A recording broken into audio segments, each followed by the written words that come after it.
Hello, English learners. Welcome to English in Fluency. I am your host, Alex, and I am deeply grateful that you have decided to join me today. Whether you are listening to this in the early morning with your coffee, or perhaps winding down in the evening after a long day, I want you to know that you are in the right place. This is a safe space.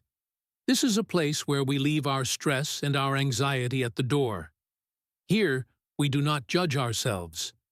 Here, we focus on progress, not perfection. Today, we are embarking on a very special journey together. We are going to explore a topic that I believe is the absolute key to unlocking your potential in English. The topic is simple, yet it changes everything. We are talking about the power of little by little. We are talking about how small daily actions, things that take only 5 or 10 minutes, are the secret to building real, deep, and lasting fluency. This is a listening practice designed specifically for B1 intermediate learners. This means I will be speaking at a moderate pace. I will articulate my words clearly. I will use vocabulary that challenges you just enough to help you grow, but not so much that you feel lost. My goal is for you to relax and let the English language wash over you like a gentle wave. Before we dive into our stories and our lessons today, I want to ask you a question. How do you feel about your English right now? Be honest with yourself. Do you feel frustrated? Do you feel like you have been studying for years, but you still cannot speak confidently? Do you feel like you are stuck on a plateau, where you work hard but see no results? If you answered yes to any of these questions, I want you to take a deep breath. Inhale and exhale. You are not alone. In fact, you are experiencing something that almost every language learner experiences. The feeling of being stuck is not a sign of failure. It is simply a sign that you need to change your approach. You do not need to work harder. You need to work smarter. You need to stop sprinting and start walking. Imagine for a moment that you are standing at the foot of a gigantic mountain. This mountain is high. The peak is covered in snow and hidden by clouds. This mountain represents fluency. For a long time, you have looked at this mountain and thought, I must climb to the top immediately. You packed a heavy backpack full of grammar books, dictionaries, and flashcards. You started running up the hill. You ran for 1 hour, 2 hours, 3 hours. You were motivated. You were excited. But the mountain is steep. The path is rocky. After a few days of running, your legs began to hurt. Your lungs were burning. You looked up, and the top of the mountain looked just as far away as it did when you started. You became exhausted. You sat down on a rock, put your head in your hands, and thought, I cannot do this. It is too hard. I am not strong enough. This is the cycle of binge studying. This is what happens when we try to learn English in big, painful chunks. We study for 5 hours on a Sunday, and then we are so tired that we do not look at English again for a week. This method does not work. It leads to burnout. It leads to giving up. Today, I want to offer you a different path. I want to show you the path of the tortoise, not the hare. I want to talk about how taking one small step, just one single step, every day, is infinitely better than running until you collapse. To illustrate this, I want to tell you a story. It is a story about a young man named Julian. Julian is a character I want you to picture in your mind. Julian is kind, ambitious, and hardworking. He grew up in a small town where everyone spoke the same language. He didn't need English in his daily life, but Julian had a dream. He wanted to work for an international company. He wanted to travel. He wanted to understand the movies he saw in the cinema without reading the subtitles. So, when Julian turned 25, he moved to a large, bustling city in an English-speaking country. Let's imagine he moved to London. Julian arrived in London with 2 suitcases and a heart full of hope. He had studied English in high school. He knew his verb tables. He knew how to say, "The cat is on the table," and "My name is Julian." He thought he was ready. But the reality of London hit him hard. The first time he took the subway, the tube, he was surrounded by noise. The conductor spoke so fast over the loudspeaker that it sounded like a different language. People on the street spoke in slang. They used phrasal verbs that Julian had never seen in his textbooks. One rainy afternoon, Julian went to a bakery. He wanted to buy a loaf of sourdough bread. He practiced the sentence in his head while he waited in line. "I would like 1 loaf of sourdough bread, please." He repeated it 5 times. "I would like 1 loaf of sourdough bread, please." He felt ready. But when he got to the counter, the baker, a cheerful woman with a thick accent, asked him, "What can I get you, love? We're running low on the rye, but the sourdough is fresh out of the oven." Julian froze. His brain panicked. He had prepared for a simple transaction, but the baker had added extra information. She spoke too fast. She used the word love, which confused him because he didn't know her. He didn't understand running low. He felt the heat rise in his cheeks. He felt the people in the line behind him waiting. In a moment of panic, he just pointed at a croissant, paid, and ran out of the shop. He stood on the sidewalk in the rain, holding a croissant he didn't want, feeling like a failure. He thought, "I will never learn this. I am too slow. I should go home." Julian went back to his small apartment.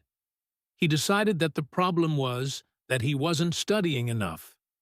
He went to a bookstore and bought 3 massive textbooks. One was for advanced grammar, one was for business vocabulary, and one was a dictionary. He made a strict schedule. "I will study for 3 hours every night after work," he promised himself. "I will memorize 50 words a day. I will not sleep until I finish 2 chapters." For the first 3 days, Julian kept his promise. He sat at his desk until midnight. His eyes were red. His brain felt like it was melting. He memorized words like nevertheless, consequently, and idiosyncrasy. He felt productive. But on the 4th day, Julian had a bad day at work. He came home tired and hungry. He looked at the pile of books on his desk, and he felt a knot in his stomach. He didn't want to study. He wanted to relax. He thought, "I will skip tonight. I will do double tomorrow." You can guess what happened. Tomorrow came, and he had to do 6 hours to catch up. That was impossible. So he did nothing. A week passed. The books gathered dust. Julian felt guilty every time he looked at them. The guilt made him avoid English completely. He stopped listening to the radio. He stopped trying to talk to people. He retreated into his shell. He was climbing the mountain by running, and he had crashed. This went on for 2 months. Julian was lonely and unhappy. Then, one Sunday, he decided to go for a walk in a quiet park to clear his head. He sat on a bench near a pond to watch the ducks swimming. An older gentleman sat on the other end of the bench. The man had a sketch pad and a pencil. He was drawing a tree. Julian watched him. The man wasn't rushing. He looked at the tree, made one small mark on the paper, and then looked again. He made another mark. He did this for 20 minutes. Slowly, A beautiful, realistic image of the tree appeared on the paper. The man noticed Julian watching and smiled. "Hello," he said. "Nice day for sitting, isn't it?" Julian nodded shyly. "Yes, nice day." The man introduced himself as Arthur. Arthur was a retired architect.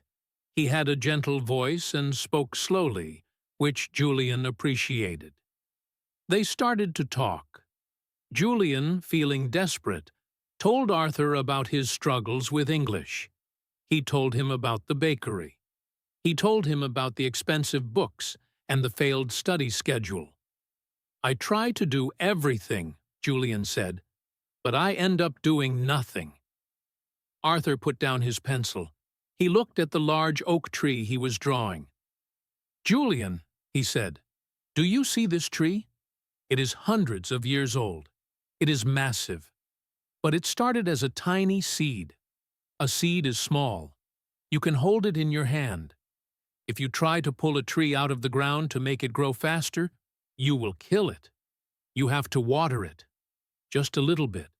Every day. You cannot water it for 10 hours on Monday and then ignore it for a month. It will die. Nature requires consistency, not intensity." Arthur looked at Julian kindly. "You are trying to force the language into your brain with a hammer. That hurts. You need to let the language grow in your brain like a seed. You need to stop studying for 3 hours. In fact, I forbid you from studying for 3 hours." Julian was surprised. "But how will I learn?" "You will learn by living," Arthur said. "You will learn little by little. I want you to try an experiment. For the next month, throw away your schedule.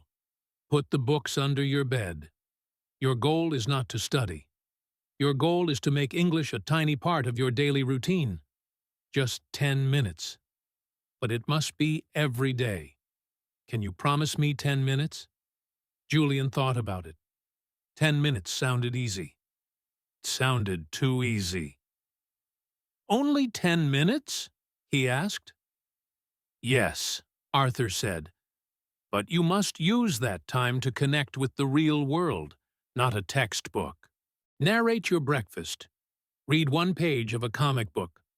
Listen to one song. That is all."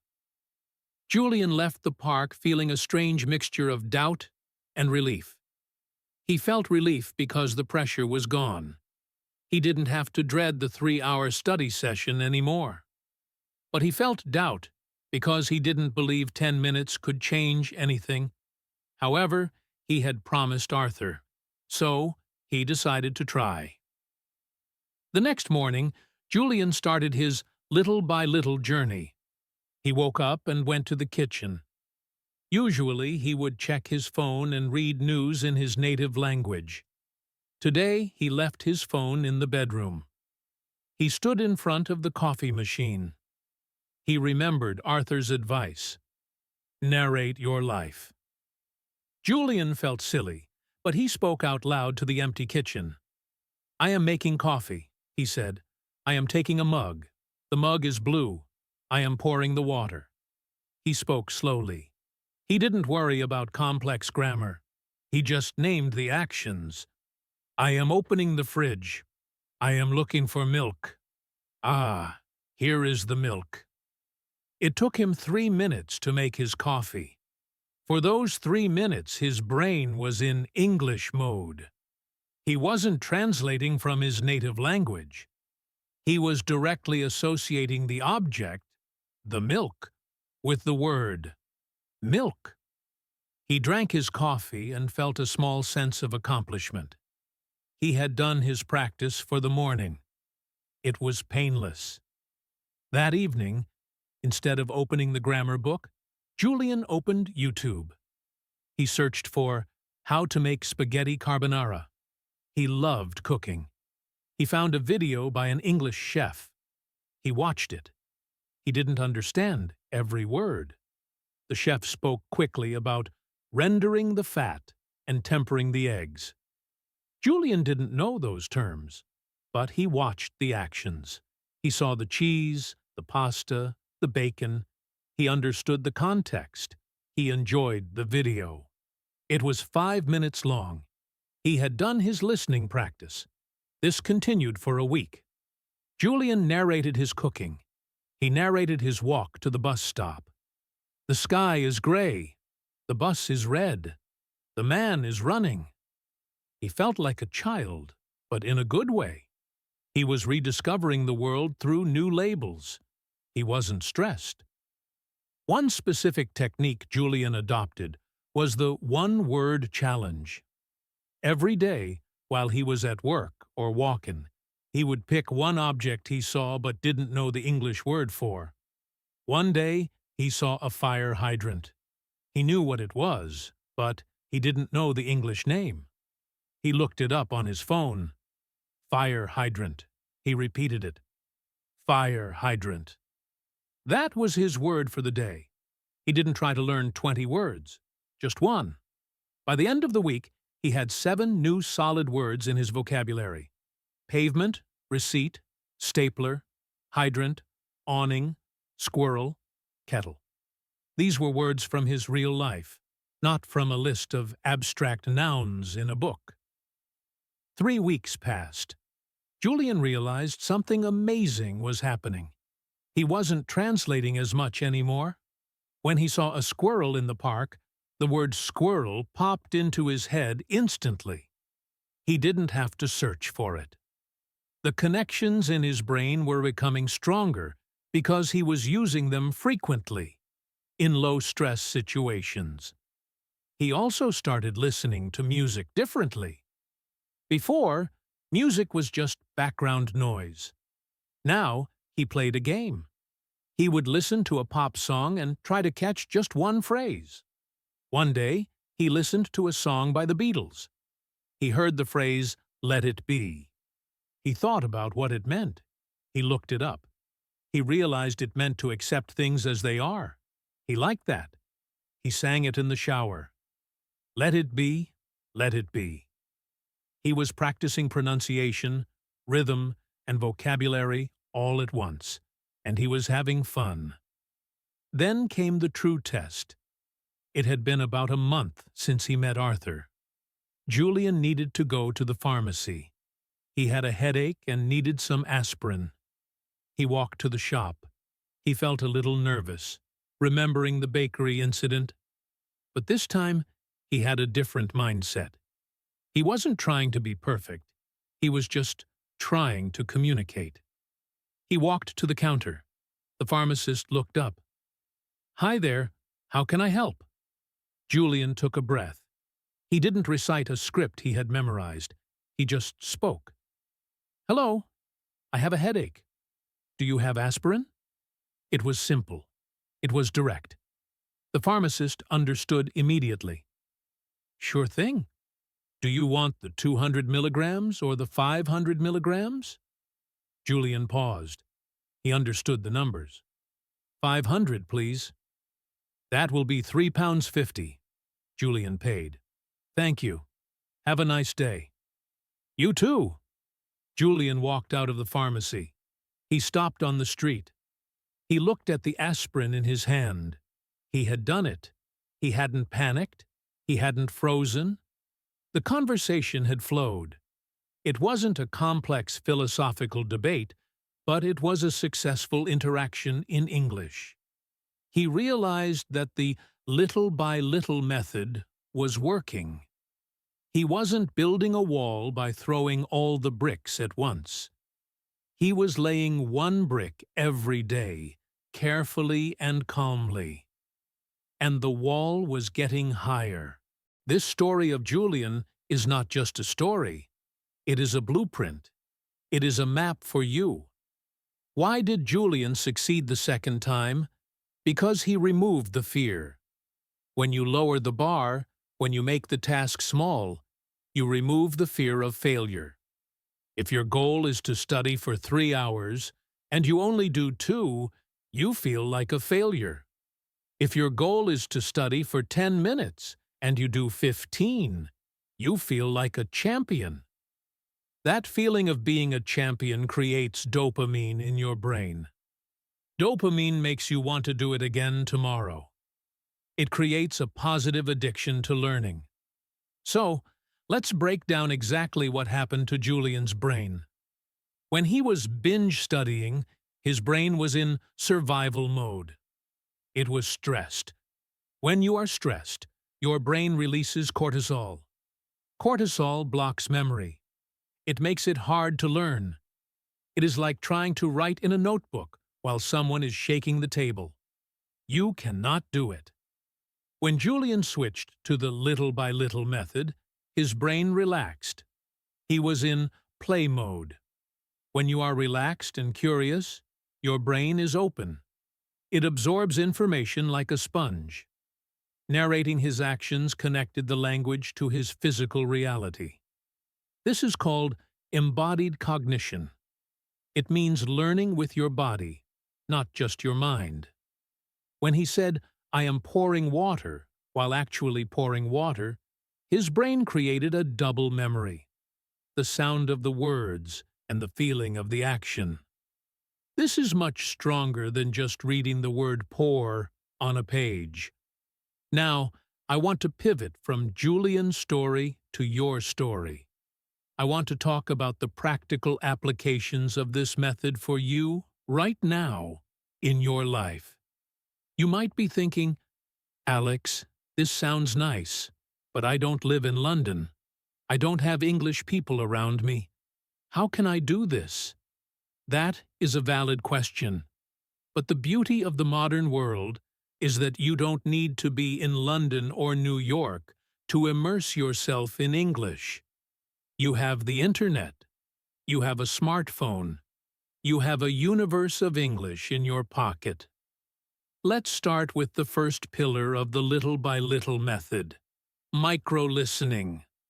Most students think listening practice means watching a 1-hour movie or listening to a long news program. That is great if you can do it. But for many B1 learners, that is too much. You get lost after 5 minutes, and then you stop listening. You just hear noise. Micro-listening is different. It means listening to something very short, maybe 1 minute or 2 minutes, but listening to it deeply. I want you to find a short video on YouTube, maybe a clip from a talk show, or a trailer for a movie, or a YouTube short. Here is the exercise.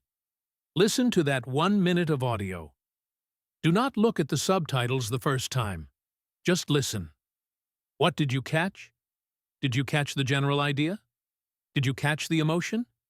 Was the speaker happy or sad? Now listen a second time. This time, try to pick out 3 specific words. Just 3. Maybe you hear tomorrow, difficult, and change. Good. Now, listen a third time with the subtitles on. Look at the words you missed. Ah, he didn't say change. He said chance. Interesting. The sounds are similar. This entire process takes 5 minutes. But in those 5 minutes, your brain has done a heavy workout. You have trained your ears to distinguish sounds. You have connected the sound to the spelling. And because it was short, you didn't get bored or tired. You can do this while you are waiting for the bus, or while you are waiting for your dinner to cook. If you do this every day for a year, you will have analyzed 365 minutes of English deeply. That is 6 hours of intensive analysis. That is worth more than 100 hours of passive listening where you are not paying attention. Let's move to the second pillar: the environment change. Look at your phone right now. What language is it in? If it is in your native language, I have a challenge for you. Change it to English. I know. It feels scary. You are afraid you will delete something important or get lost in the settings. But be honest. You know where the buttons are. You know the icon for settings is a gear. You know the icon for camera is a camera. You don't read the word camera every time you take a photo. You rely on muscle memory. By changing your phone to English, you are forcing your brain to see English words hundreds of times a day. You will see slide to unlock. You will see low battery.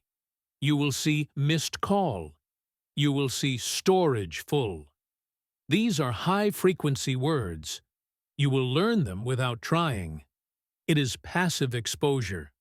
It is the drip, drip, drip on the stone. This also applies to your computer, your tablet, and even your video games.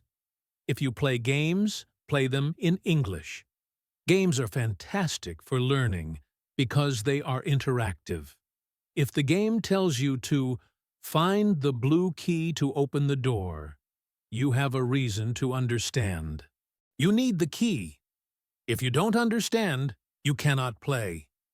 This creates a strong motivation to learn the vocabulary. And usually, the language in games is repetitive.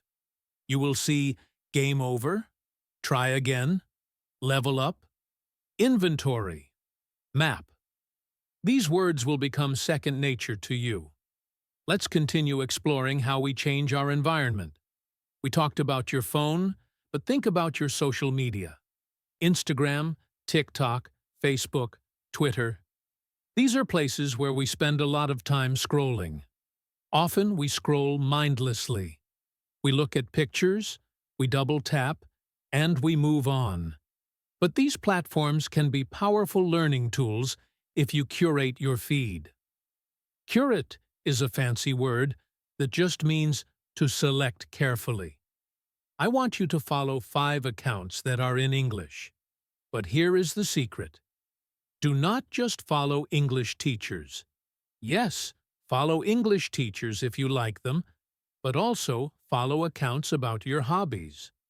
If you love football, follow the official Premier League account. If you love fashion, follow Vogue or a fashion blogger from New York. If you love cats, follow a page that posts funny cat videos with English captions. Why? Because when you are scrolling on your lunch break, you will see a picture of a cat, and the caption will say, "This cat is grumpy because it is raining." You will stop. You will look at the cat's face. You will read the word grumpy. You will understand immediately that grumpy means bad mood or angry. You learned a new adjective without opening a dictionary. You learned it because it was funny and it was visual. This is painless learning. It interrupts your native language scrolling with small bursts of English. It reminds your brain, hey, English is here too. English is part of my fun time, not just my study time. Now, let us move to the third pillar of our method. And this is perhaps the most transformative one. Micro-speaking. Many of you tell me, Alex, I can read and I can listen, but I cannot speak. My mouth feels heavy. My tongue gets tied in knots. This is completely normal. Speaking is a physical skill. It requires your muscles, your lips, your tongue, your jaw, your throat, to move in new ways. If you never go to the gym, you cannot lift a heavy weight. If you never move your mouth in English, you cannot speak a complex sentence. But you do not need a speaking partner to practice this. In fact, practicing alone is sometimes better because you are not afraid of making mistakes. No one is listening. You are safe. I want to introduce you to the narrator technique. Imagine your life is a movie. You are the main character, but you are also the narrator. You are the voice describing the movie. As you go through your day, simply say what you are doing. Let's imagine you are getting dressed in the morning. Say out loud, I am putting on my socks. 1 sock, 2 socks. Now I am putting on my shirt. This shirt is blue. It has buttons. Does this sound simple? Yes. Is it effective? Absolutely. Why? Because you are bridging the gap between thought and speech. Usually, You think in your native language, then you translate, then you speak. That is slow. By narrating simple actions repeatedly, you start to bypass the translation. You see the sock, and your mouth says sock. You can do this anywhere. If you are driving your car, look out the window. The light is red. I am stopping. The light is green. I am going. That car is fast. If you are washing the dishes, I am washing the plate. The water is warm. I am using soap. This technique also helps you find your vocabulary gaps. A gap is a hole in your knowledge. For example, maybe you are narrating your breakfast and you want to say, I am peeling the banana, but you don't know the word peel. You stop. You think, I am taking the skin off the banana. Now you know you have a gap. You can quickly look up how to say take skin off banana on your phone. You find the word peel. Now, that word is sticky. You will remember it because you needed it. You didn't learn it from a random list. You learned it because you wanted to use it in your real life. Related to this is a technique called shadowing. This is the gym for your accent. Shadowing means you listen to a native speaker and you repeat exactly what they say, exactly how they say it. You try to mimic their emotion, their speed, and their melody. English is a musical language. We go up and down, we stress some words, and we swallow others. For example, the question, "What are you doing?" often sounds like, "What you doing?"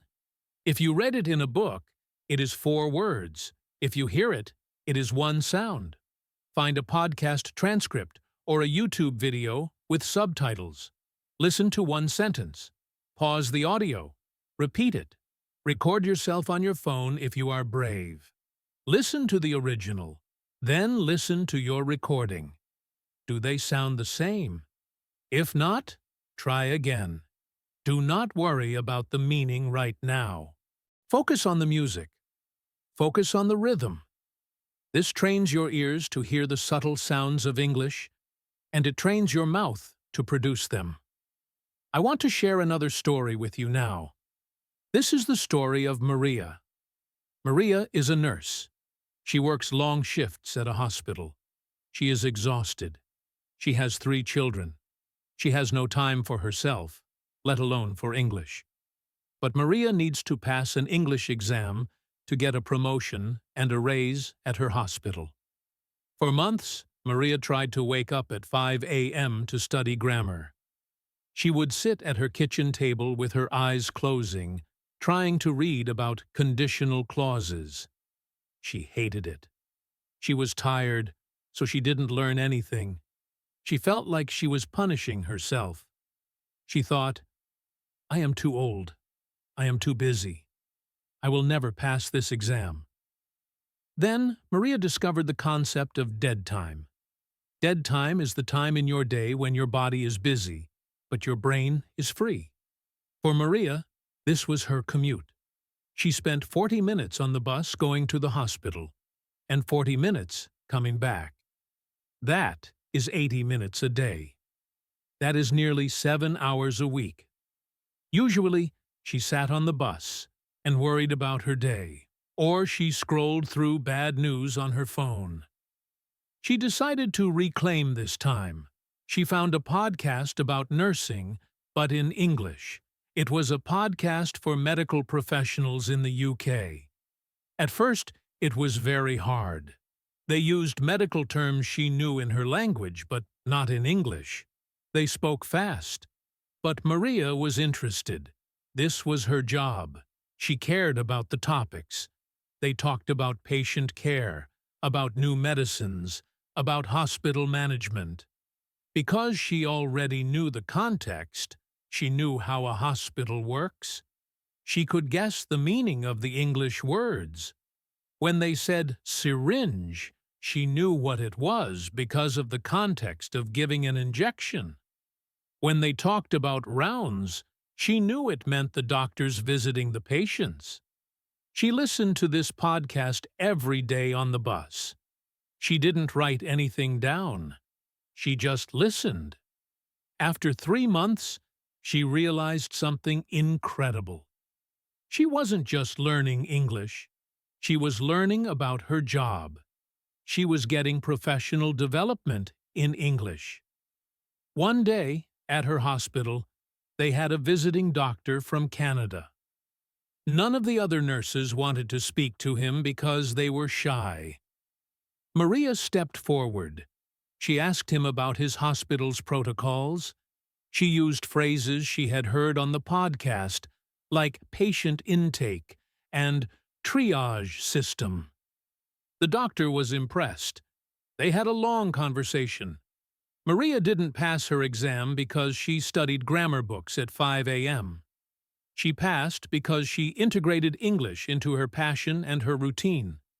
She used her dead time to create live learning. You have dead time too.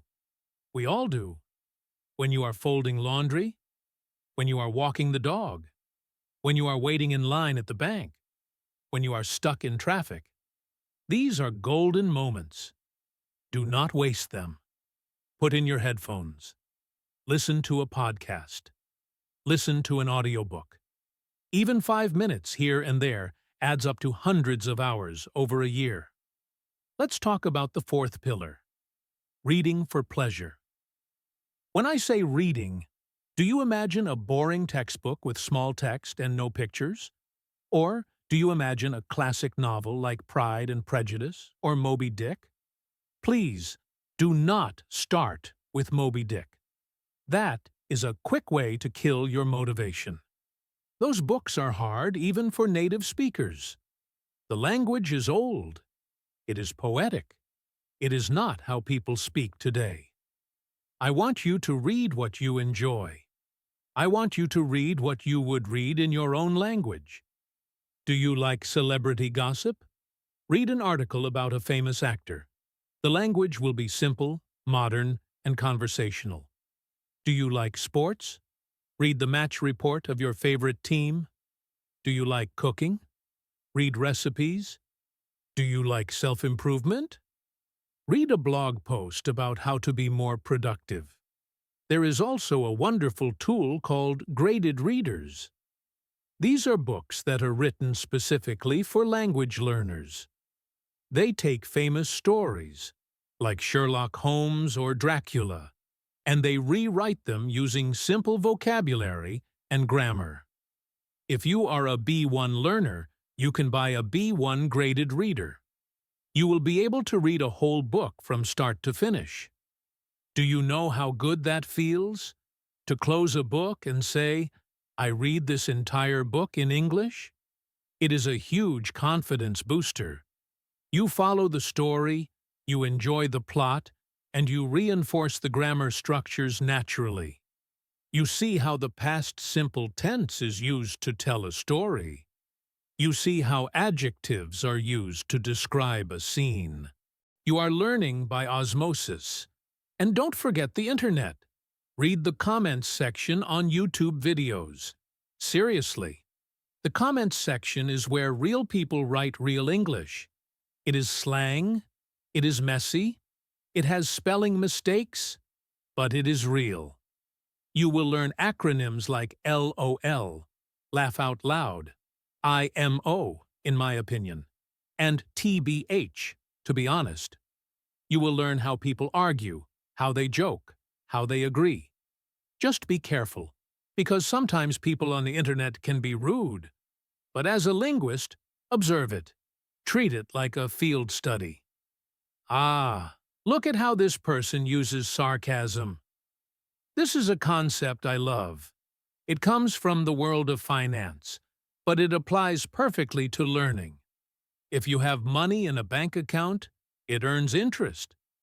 The next year, you earn interest on your original money, plus the interest from the first year.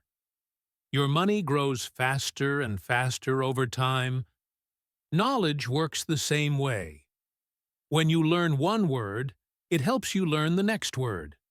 For example, let's say you learn the word view. Then you learn the prefix re means again. Now you instantly understand review, to look again. Then you learn the word point. Now you understand point of view.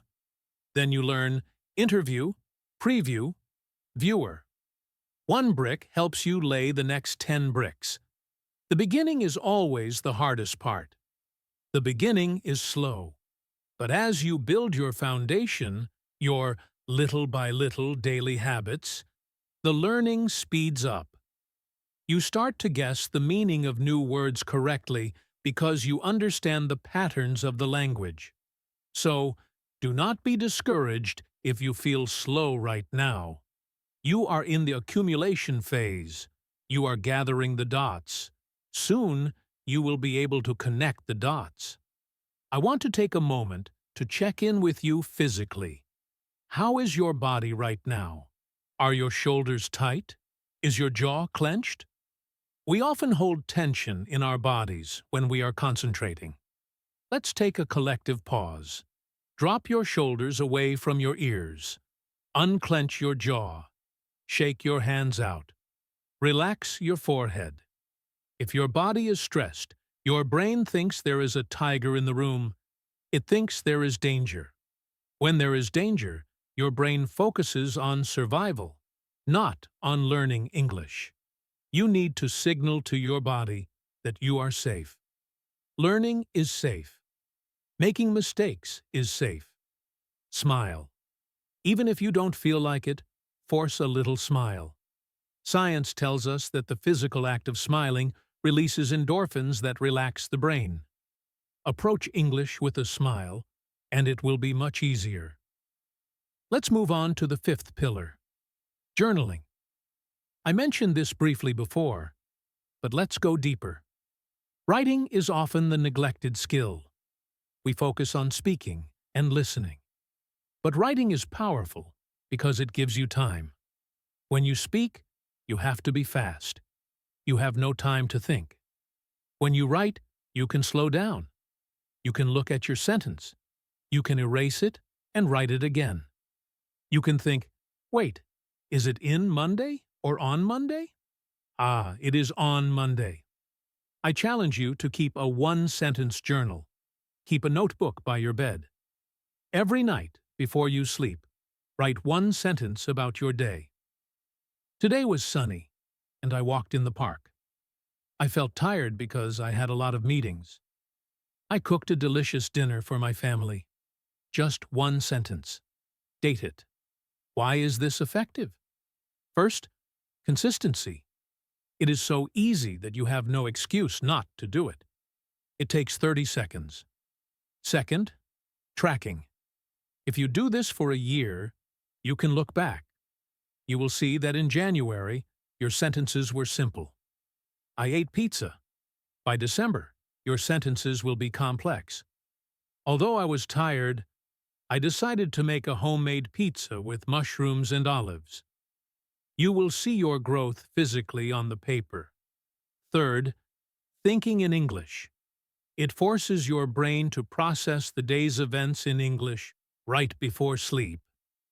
Psychologists say that what we think about right before sleep is processed by our subconscious mind during the night. If you think in English before bed, your brain might continue to practice while you dream. Have you ever dreamt in English? That is a magical moment. It means the language has entered your subconscious. I want to talk about the fear of judgment. This is the invisible wall. We are social creatures. We want to belong. We don't want to look foolish. When we speak a foreign language, we feel like children again. We cannot express our complex adult thoughts. We feel stripped of our intelligence. I have a friend named Kenji. Kenji is a brilliant engineer in Japan. He designs bridges. He is highly respected. But when he speaks English, his vocabulary is limited. He feels like he sounds like a 5-year-old child. He told me, "Alex, I feel like I lose my personality in English. I cannot make jokes. I cannot be witty. I am just simple. I told Kenji this. You are not simple. You are brave. You are communicating in a code that is not your own. That takes immense courage. And guess what? People can see your intelligence in your eyes. They can see it in your gestures. They can see it in the way you listen. You do not need big words to be respected. You need connection. I told him to embrace the simple English. There is beauty in simplicity. Hemingway, the famous American writer, used short, simple sentences. He is considered a genius. You do not need to say, I am currently experiencing a sensation of extreme fatigue due to the arduous nature of my employment. You can just say, I am tired. Work was hard. Both sentences mean the same thing. In fact, the simple one is often more powerful. Do not try to be a poet. Try to be clear. If you can make yourself understood, you have won. The goal of language is to transfer an idea from your head to someone else's head. If the idea arrives, the mission is successful. The grammar is just the vehicle. It doesn't matter if the vehicle has a scratch on the paint as long as it arrives at the destination. So, how do we overcome this social anxiety? We do it by, you guessed it, little by little. Do not start by giving a speech to 100 people. Start by saying hello to the cashier at the grocery store. Start by leaving the voice note for a friend instead of a text message. A voice note is great because you can record it, listen to it, and if you hate it, you can delete it and record it again. It gives you control. Find a safe community. The comments section of this channel is a safe community. We are all learners here. We are all climbing the same mountain. No one here will laugh at you. If you write a comment and make a grammar mistake, no one will mock you. We will just be happy you are here. In the next part of this session, we are going to talk about how to deal with the frustration of not understanding. You know that feeling when someone is talking to you and you nod and smile, but inside you are panicking because you have no idea what they said? We are going to talk about how to handle that situation with grace and confidence. We are going to learn the magic phrases that save you from awkward silence. But for now, I want you to consolidate what we have discussed. Curate your social media. Follow accounts that interest you, not just teachers. Micro-speaking. Narrate your life like a movie. Shadowing. Go to the gym for your mouth. Mimic the music of the language. Dead time. Use your commute or your cleaning time to listen. Reading for pleasure. Read simple things that you enjoy. Journaling. One sentence every night. These are the tools. You do not need to use all of them at once. Pick one. Just one. Try it for a week. See how it feels. If you like it, keep it. If you don't, try another one. You are the architect of your own learning. I want you to think about the story of the stone again. Drip, drip, drip. It is quiet. It is slow. It is not exciting to watch, but it is unstoppable. You are the water. The English language is the stone. You will break through. It is just a matter of time. Stay with me. We have so much more to cover. We are going to talk about how to understand different accents. We are going to talk about how to remember vocabulary, so you never forget it. We are going to talk about how to stay motivated when life gets hard. You are doing great. I am proud of you for listening this far. Take a sip of water. Stretch your neck. And let's get ready for the next step of our journey together. Welcome back. If you are still here, listening to my voice, I want to applaud you. You are demonstrating the exact quality we have been talking about. consistency. You are not sprinting. You are staying with the process. You are letting the water drip on the stone. In the previous parts of our session, we talked about building habits. We talked about micro-listening, narrating your life, and the power of journaling. Now, I want to address one of the most terrifying moments for any language learner. It is a moment I know you have experienced. Imagine this. You are talking to a native speaker. Maybe it is a colleague, or a tourist, or a neighbor. The conversation is going well. You feel confident. But then, suddenly, they say something fast.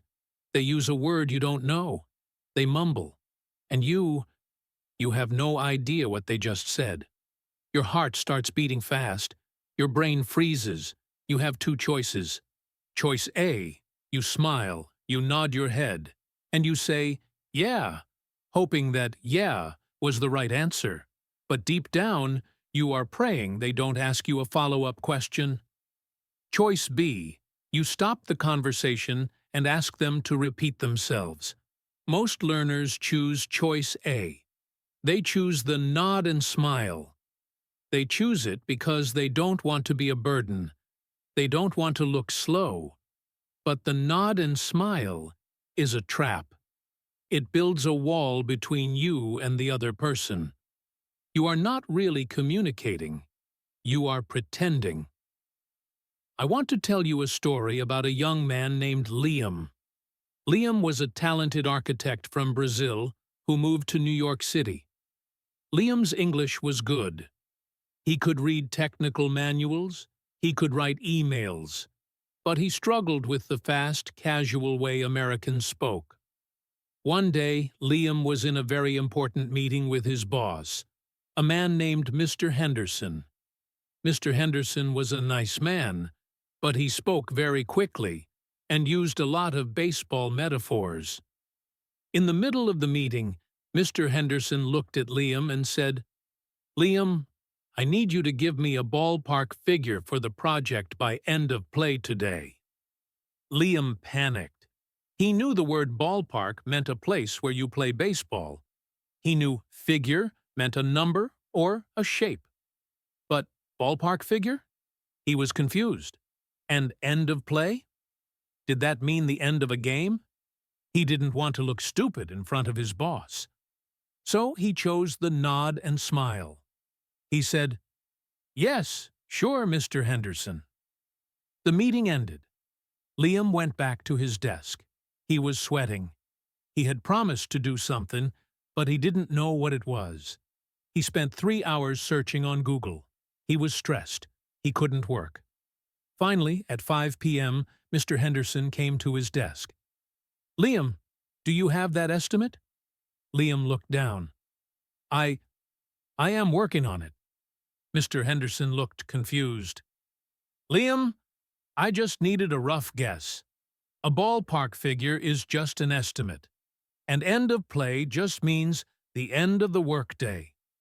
Why didn't you ask me?" Liam felt terrible. He realized that by trying to look smart, he had actually made a mistake. He had wasted time. Mr. Henderson wasn't angry that Liam didn't know the idioms. He was disappointed that Liam didn't ask for clarification. This is a crucial lesson. Asking for clarification is not a sign of weakness. It is a sign of confidence. It shows that you care about understanding the message correctly. It shows that you are professional. So, how do we stop nodding and smiling? We need to have a survival kit of phrases ready in our pocket. You need to memorize these phrases so well that they come out automatically when you are stuck. Here are 3 phrases I want you to practice today. Phrase 1. I didn't quite catch that. Could you say it again? This is polite and natural. Catch here means hear or understand. Phrase 2. Sorry, I am not familiar with that word. What does it mean? This is honest. If Liam had said, "Sorry, I am not familiar with ballpark figure. Mr. Henderson would have explained it in 2 seconds. Phrase 3. Could you speak a little more slowly, please? I want to make sure I understand everything. This is a powerful request. You are setting the rules of the conversation. You are advocating for yourself. I want you to imagine you are Liam in that meeting. Mr. Henderson just said, ballpark figure. Now, practice saying out loud, sorry, I didn't catch that. What does ballpark figure mean? Try it. It feels empowering, doesn't it? You are taking control. Now, let's shift gears to another major frustration: vocabulary retention. Do you ever feel like your brain is a sieve? You pour new words in the top, but they just leak out the bottom. You learn the word stubborn on Tuesday. You repeat it. You write it down. But on Friday, you try to use it, and it is gone. You search your brain, but the shelf is empty. This is not because you are bad at languages. It is because of how the human brain is wired. Our brains are designed to forget. We are bombarded with millions of pieces of information every day. The color of a passing car, the song on the radio, the face of a stranger. If we remembered everything, our brains would explode. So, the brain has a filter. It deletes anything that it thinks is not important. Your job is to convince your brain that these English words are important. How do you do that? You cannot do it by just staring at a list. You have to create an emotional connection. This is called contextual association. Let's go back to the word stubborn. Stubborn means someone who refuses to change their mind or do what you want. If you just write stubborn equals obstinate on a flashcard, your brain will delete it. But think about your life. Do you have a cat? Does the cat refuse to come inside when you call it? Or maybe you have an uncle who refuses to eat vegetables? I want you to close your eyes and picture that cat, or that uncle. Visualize the cat sitting by the door, ignoring you. Now, attach the label stubborn to that image. Say out loud, my cat Fluffy is very stubborn. Now you have a hook. The word is not floating in empty space. It is hooked onto Fluffy. Every time you see your cat, you will think stubborn. Every time you see the word stubborn, you will think of your cat. Let's try another one. The word is exhausted. It means very, very tired. Don't just memorize the definition. Remember the last time you were truly exhausted. Maybe it was after a long hike. Maybe it was after a 12-hour shift at work. Remember how your legs felt heavy. Remember how your eyes wanted to close. Feel that sensation in your body. Now say, I was exhausted. You are encoding the word into your physical memory. This is why the little-by-little method works so well. When you learn a word in the context of your daily life, like Julian learning kettle while making tea, the connection is automatic. The kettle is right there. He touches it. He sees the steam. The word kettle becomes real. There is also a rule called the rule of 3. Generally, you need to encounter a word 3 times in different contexts before it truly belongs to you. The first time you see a word, you shake hands with it. Hello, word. You will probably forget it. The second time you see it, you recognize it. Ah, I have met you before. What was your name again? The third time you see it, you become friends. Ah, yes, I know you. So, do not be angry with yourself if you forget a word the first or second time. It is part of the process. You are just waiting for the third meeting. Keep reading, keep listening, and those third meetings will happen naturally. Now, let's talk about accents. This is a huge topic. Many of you learned English in school. You listen to audio tapes of actors speaking very slow, very clear, standard English. The pen is on the table. How do you do? But then, you watch a movie with a Scottish actor. Or you listen to a podcast from Australia. Or you talk to someone from Texas. And suddenly, you feel like you don't know English at all. I want to introduce you to Isabella. Isabella was a diligent student from Italy. She had passed her English exams with top marks. She loved American pop music and thought she understood English perfectly. She decided to spend a summer working in a cafe in Dublin, Ireland. When she arrived in Dublin, she was shocked. The taxi driver turned to her and said, "What's the crack, love?" Isabella stared at him. Crack? She thought.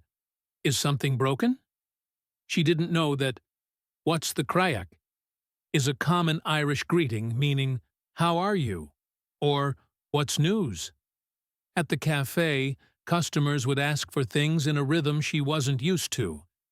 They didn't pronounce the "th" sound the way she learned. They used slang she had never heard. Isabella went home after her first shift and cried. She called her mother and said, "Mom, I don't know English. I wasted my time." But Isabella didn't give up. She realized that her ears were tuned to only one station, Standard American. She needed to tune her radio to receive new frequencies. She started listening to Irish radio stations every morning. At first, it was just noise. But after a week, she started to hear the patterns. She started to hear the melody of the Dublin accent. She realized they went up at the end of sentences. She realized they spoke fast, but with a lot of warmth. She also did something very brave. She asked her co-workers to teach her slang. She made a joke of it. "Teach me one Irish word a day," she said. They loved it. They taught her grand, which means good or okay, and deadly, which means fantastic. By making it a game, she removed the stress. By the end of the summer, Isabella wasn't speaking with an Irish accent. That would take years, but she could understand it. She could laugh at the jokes. She had widened her listening bandwidth. The lesson here is variety is key. Do not only listen to one type of English. If you always listen to me, and I have a fairly neutral accent, you will get very good at understanding me. But you might struggle with someone else. Challenge yourself. Go on YouTube and search for Australian news, South African podcast, Indian English interview, Southern U.S. accent. Just listen for 5 minutes. Do not try to understand every word. Just try to get used to the rhythm. Think of it like music. Jazz is different from classical. Rock is different from reggae. But they are all music. All these accents are English. The more you listen to the variety, the more flexible your ears become. We are building a global ear. English is a global language. It belongs to everyone. There is no correct accent. There is only communication. Now, I want to discuss a concept that I call the error budget. Many learners are perfectionists. They think, if I make a mistake, I have failed. This mindset is paralyzing. It makes you afraid to open your mouth. I want you to give yourself an error budget. Every day, tell yourself, today, I am allowed to make 20 mistakes. Yes, 20. If you say he have instead of he has, that is one mistake. Good. You have 19 left. If you use the wrong preposition, that is 2. 18 left. When you expect to make mistakes, they are not scary anymore. They are just part of the budget. In fact, if you end the day and you haven't made any mistakes, it probably means you didn't practice enough. You played it too safe. You didn't push your boundaries. To learn to ski, you have to fall down in the snow. If you never fall, it means you are staying on the baby slope. You are not learning. To learn English, you have to stumble.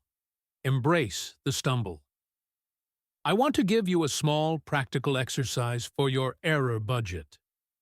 Next time you are writing a comment or sending a message in English, try to use a new word you just learned, even if you are not 100% sure how to use it. Take a risk. For example, if you learned the word vibrant, which means full of energy and color, try to use it. This video is very vibrant. Maybe you use it slightly wrong. Maybe someone corrects you. That is great. Being corrected is the fastest way to learn. The sting of correction makes the memory stick. Let's recap what we have covered in this section. We talked about Liam and the trap of nodding and smiling. We learned the brave phrases to ask for clarification. We talked about vocabulary and the cat fluffy method, using emotional, personal context to make words stick. We talked about Isabella and the challenge of accents and how to tune your ears to the global orchestra of English. And we talked about the error budget, giving yourself permission to fail so that you can succeed. All of these things fit into our main theme, little by little. You don't overcome the fear of asking for clarification in one day. You do it one question at a time. You don't learn all the accents in the world in a week. You listen to one new voice at a time. You don't memorize the dictionary. You learn one word that matters to you today. I want you to feel the weight lifting off your shoulders. Learning a language is a long journey. It is a marathon, not a sprint. And in a marathon, you don't look at the finish line 42 kilometers away. You look at the ground in front of your feet. You take one step, then another. And if you keep stepping, you will inevitably, mathematically, reach the finish line. Now, I want to talk about a specific place where many of you are currently living. It is not a city or a country. It is a psychological place. We call it the intermediate plateau. Imagine you are climbing a mountain. At the beginning, the path is steep, but you go up fast. Every step takes you higher. You look back and see how far you have come. You learned the alphabet. You learned to introduce yourself. You learned to order food. The progress was visible and exciting. But then, you reach a flat area. You keep walking, but you don't feel like you are going up anymore. You walk for weeks, months, maybe even years. But the view doesn't change. You feel stuck. You think, I am working hard, but my English is not getting better. I am using the same words. I am making the same mistakes. I have stopped growing. This is the plateau. And I have good news for you. The plateau is not a trap. It is a necessary part of the journey. In fact, it is where the real magic happens. To explain this, I want to use the metaphor of building a house. When you first start building, you see progress every day. You pour the concrete. You put up the walls. You put on the roof. It looks like a house. Everyone says, "Wow, good job." This is the beginner stage. But then, the workers go inside. From the outside, nothing changes for months. The neighbors might think, have they stopped working? But inside, the workers are putting in the electrical wires. They are installing the plumbing. They are painting the walls. They are doing the detailed, complex work that makes the house livable. You are currently in that stage. You have the structure of English. Now, your brain is doing the wiring. It is connecting the neurons. It is turning knowledge into instinct. You are not learning new things as fast, but you are deepening the things you already know. You are moving from knowing how to say it to saying it without thinking. Let me tell you a story about Diego. Diego was a photographer who lived in Spain. He loved English and had reached a B1 level. He could have a conversation, but he felt clumsy. He felt like his English was clunky, like a car with square wheels. Diego told me, "Alex, I feel like a robot. I say, I went to the store. It was good. I liked it. My sentences are short. I sound boring. I want to sound sophisticated, but I am stuck." Diego was trying to memorize advanced vocabulary lists to solve this problem. He was learning words like ubiquitous and ephemeral. But he never used them because they didn't fit into his simple sentences. It was like putting a diamond chandelier in a tent. It didn't match. I gave Diego a different challenge. I told him to stop looking for new words and start looking for chunks. In linguistics, a chunk or a collocation is a group of words that naturally go together. Native speakers do not speak in individual words. We speak in chunks. For example, we don't say, "I made a decision." We say, "I made a decision." It is one unit of sound. We don't say heavy and rain separately. We say heavy rain. We don't say strong rain. Diego started to listen differently. He stopped listening for individual words. He started listening for these partners. One day, he was watching a photography documentary. The speaker said, "It is crucial to capture the moment." Diego stopped. Capture the moment. He liked that. Before, he would have said, "Take the photo at the right time." That is correct, but capture the moment is beautiful. It is natural. It is a chunk. He wrote it down. He started using it. "I want to capture the moment." Then he found another one. Shed some light on. It means to explain something. Can you shed some light on this problem? And another, get the hang of it. It means to learn how to do something. I am getting the hang of this new camera. By learning these chunks, Diego's English didn't just get bigger, it got smoother. His square wheels became round. He wasn't translating word for word anymore. He was plugging in these pre-made blocks of language. His fluency increased because his brain had less work to do. Instead of finding 4 separate words, it only had to find one chunk. So, here is your strategy for the plateau. Become a collector of chunks. Don't just collect nouns and verbs. Collect relationships between words. When you read a book, don't just highlight the word you don't know. Highlight the word and the word next to it. Did the text say, "make a mistake" or "do a mistake"? It said, "make." Highlight, "make a mistake." That is the chunk. Did it say, "fast food" or "quick food"? It said, "fast food." That is the chunk. This leads us to the topic of grammar intuition. Many of you hate grammar rules. You hate the present perfect continuous. You hate the third conditional. I understand. Rules are dry. Rules are for textbooks. Native speakers do not know the rules. If you ask a random English person, "Why did you use the present perfect there?" they will say, "I don't know. It just sounds right." It just sounds right. That is the Holy Grail. That is where we want to get you. We want you to feel the grammar, not calculate it. How do you develop this feeling?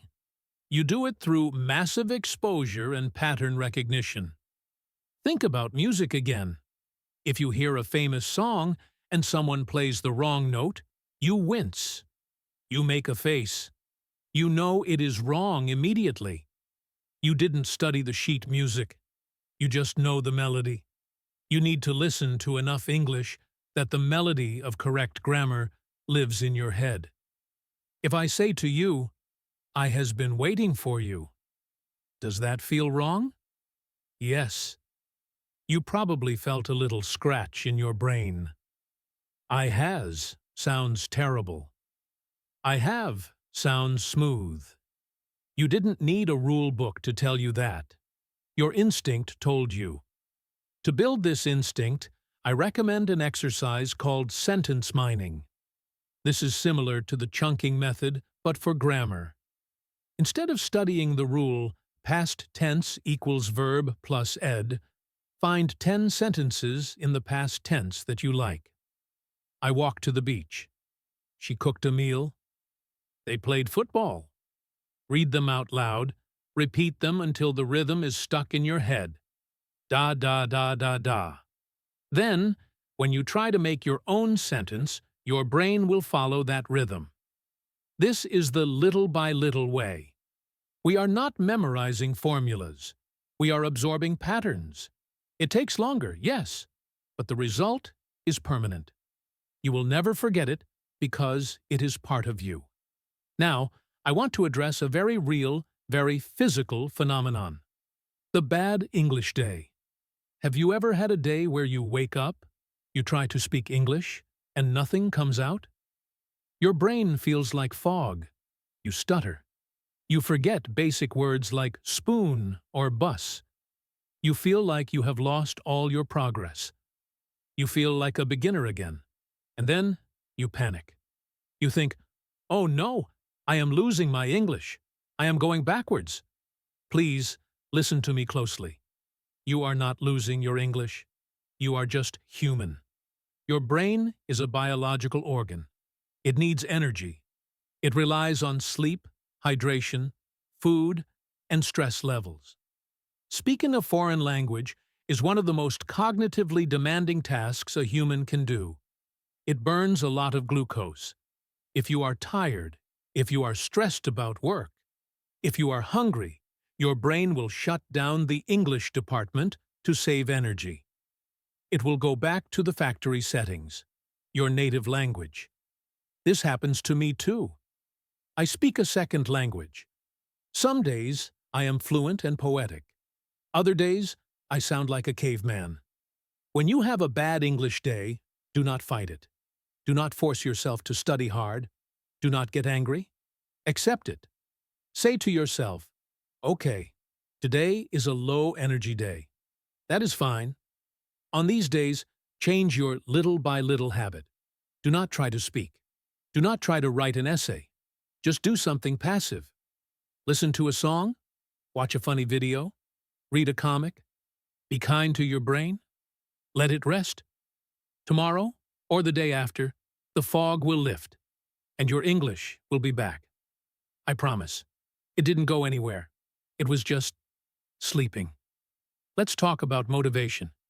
Motivation is a tricky friend. It visits you at the beginning of the year. New year, new me.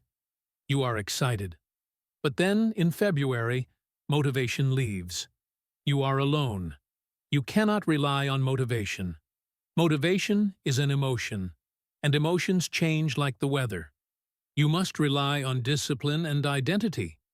We have talked about discipline, the small daily habits. But let's talk about identity. I am a student. This is a weak identity. Students study for exams and then stop. I am an English speaker. This is a strong identity.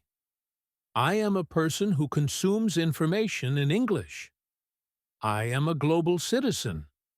When you change your identity, the habits become easier. If you believe I am a runner, you run even when it is raining. If you believe I am an English speaker, you listen to podcasts even when you are tired. I want you to visualize yourself in the future. Close your eyes for a moment. Imagine it is 5 years from now. You are sitting in a cafe in a foreign country. Maybe Paris, maybe Tokyo, maybe New York. You are sitting with a group of people from different countries. Someone tells a joke.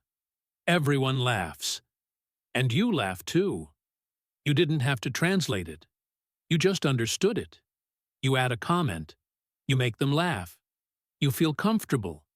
You feel like you belong. This future is real. It is waiting for you. Every small step you take today is bringing you 1 inch closer to that cafe table. Now, let's get practical again. I want to give you a tool for deepening your vocabulary. We talked about chunks, but now let's talk about synonyms and antonyms. Often, we use the same basic adjectives like good, bad, happy, sad, big, and small. These words are fine, but they are boring.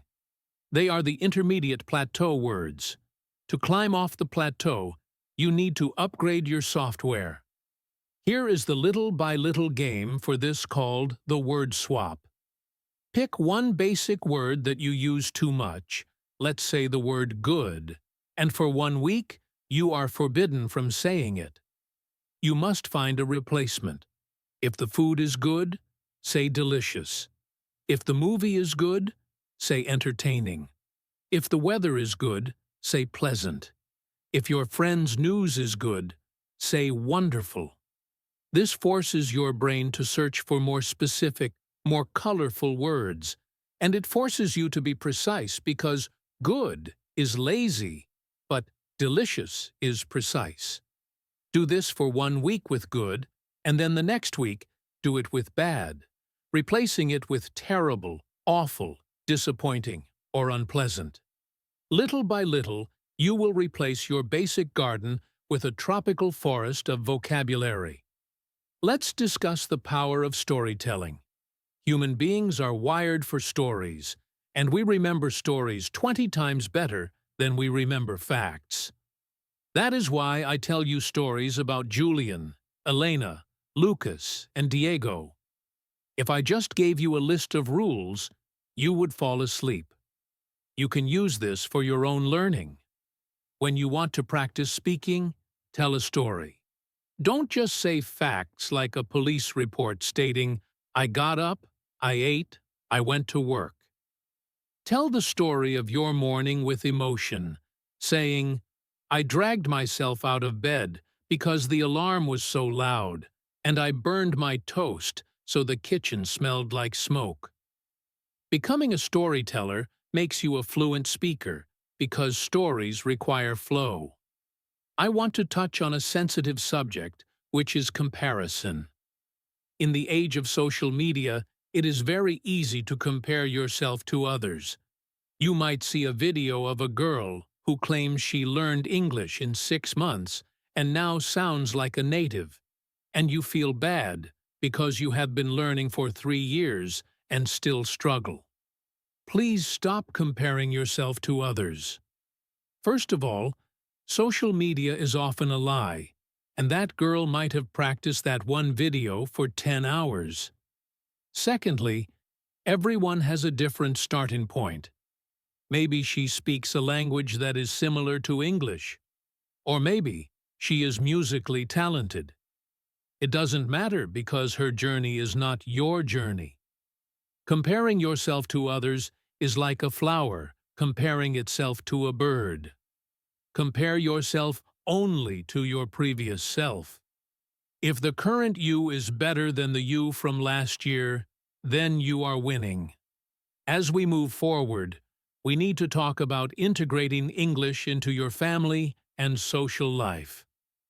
Many of you feel like English is a solitary secret that you do alone in your room, but language is for connection. Can you teach your children English even if you are not perfect? Yes, in fact, teaching is the best way to learn. When you teach your child red apple, you are reinforcing it for yourself. Ask your partner to help you by quizzing you on 5 words. When you bring English out of the shadows and into the living room, it becomes less scary and part of the furniture of your life. But there is one more layer to fluency that we must explore. It is the layer that turns you from a student into a communicator, and that is the art of social nuance. Many intermediate learners tell me that people understand them, but think they are rude. This is because English, especially British and American English, relies heavily on softeners. We rarely say exactly what we mean directly. We wrap our words in cotton wool to make them soft and polite. To help us understand this, I want to introduce you to a new friend named Raj. Raj is a brilliant software engineer who comes from a culture where directness is valued. If you want water, you say, "Give me water," which is efficient and honest. Raj moved to Toronto to lead a team, and he was excited because he knew his technical English perfectly. On his first day, Raj walked into the office and told his colleague Sarah, "Sarah, send me the report by 2 p.m." Sarah looked surprised and said she would try. Raj then looked at Mike and said, "Mike, this code is wrong. Fix it." By lunchtime, the office was quiet and no one was talking to Raj. He felt confused because he was just being clear. He called his mentor David, who explained that Raj was speaking commander English. David explained the concept of indirect speech, noting that in English, the longer a sentence is, the more polite it usually is. "Give me the report" is a command, but "I was wondering if you wouldn't mind sending me the report" is professional. Raj decided to use the politeness filter. The next day, he asked Sarah, "I was wondering if you could send me that file when you have a moment?" Sarah smiled and agreed immediately. Raj realized that filler words like "could you" and "would you" are the oil that makes the social machine run smoothly. Let's practice these softeners together. I am going to give you a direct sentence, and I want you to change it into a polite one. If you are at a restaurant and want the bill, do not say, "Give me the bill." Instead, try saying, "Could we have the bill, please?" If you are hot and want someone to open the window, do not say, "Open the window." Instead, ask, "Would you mind opening the window?" If you disagree with a friend who says a movie is great, do not say, "No, it is bad." Instead say, "I'm not sure I agree. I thought it was a bit slow." This keeps the friendship safe. This leads us to the topic of small talk. Many learners hate small talk because they think it is fake, but small talk is a signal of safety. When two humans meet, small talk is the way we say we are friends. I want to share the story of Yuki, a shy student in London who used the Ford method to conquer small talk. Ford stands for family, occupation, recreation, and dreams. Yuki used recreation to talk to her neighbor about a gym bag, which broke the ice and led to a friendship. You should also practice active listening noises. In English conversation, silence is scary, so you need to make sounds like "really," "uh-huh," and "wow" to show you are listening. It is like a heartbeat for the conversation. We are now nearing the absolute end of our journey, and we need to look at the horizon and the long game. We are going to discuss how to maintain your fluency once you have it. Let's start with the fear of losing it. Many learners worry that if they stop studying, their hard work will evaporate. But I want to give you a comforting truth. You never truly lose a language once you have reached a certain level. It just goes into hibernation, like riding a bicycle. If you take a break, you might wobble for a few minutes, but the neural pathways remain. However, to keep the machine oiled, you need maintenance. Maintenance is different from studying. It is just keeping the engine running. To maintain your English for the rest of your life, you need to make it essential to something you love. I have a friend named Hannah who maintains her English by playing complex video games only in English. Find your video game, whether it is cooking videos or investing news, and if the content is important to you, the language will survive. Now, let's touch on the final frontier of fluency, which is humor and culture. This is the hardest part because humor relies on irony. Irony is when you say the opposite of what you mean, such as saying lovely weather when it is raining. Understanding humor takes time, so start with visual comedy like Mr. Bean and move to sitcoms like Friends. If you don't get a joke, just smile and tell yourself that one day you will. I want to revisit the garden metaphor one last time. In the beginning, we talked about a mountain, then a house, but now I want you to see your English as a garden. A mountain is something you conquer, but a garden is something you tend. A garden is alive and changes with the seasons. Sometimes your English will bloom, and sometimes it will be quiet. Weeds, which are your mistakes, will grow, but a gardener simply plucks them out without anger. If you treat your English like a garden, you will stop stressing and realize it is a lifelong project. Let's talk about the minimum viable habit. This is your safety net for when life gets hard. Commit to doing the smallest, easiest thing to keep the connection alive, like listening to one song or saying one word to yourself in the mirror. This keeps the chain unbroken and tells your brain that you haven't quit. Now, I want to do a final visualization exercise with you. I want you to relax completely. If you can, close your eyes. Imagine yourself 10 years from now. You are older and wiser, sitting in a comfortable chair in a sunlit room. On the table next to you is a book in English. You pick it up and start to read. Notice how it feels. There is no struggle, no translation in your head. The words just flow into your mind like clear water. You close the book and smile.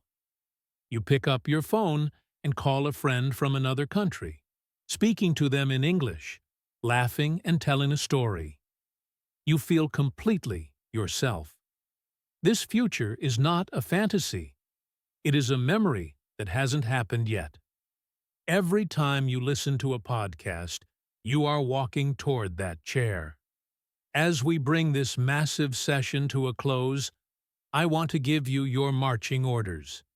Your mission is to transform your relationship with English from work to life. Identify your dead time, fill it with English, narrate one task, and forgive yourself for mistakes. Little by little, remember the stone and be the water. I also want to ask you for a favor. If this series has helped you, please help me reach more people by subscribing to the channel English in Fluency, clicking the like button, and leaving a comment. I want you to write just one sentence in the comments below. I am the water. This will be our secret code. When I see it, I will know you listened to the very end. You have been listening to a marathon session. You might feel tired, but that is the feeling of your brain growing.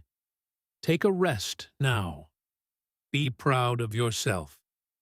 You are not the same person you were when you started. Thank you for your time and your trust. Remember, English is not a test to be passed. It is a bridge to be crossed. Keep building that bridge one brick at a time. I am Alex. This is English in Fluency. I believe in you. Now, go out there and let your English flow. Goodbye for now, my friends.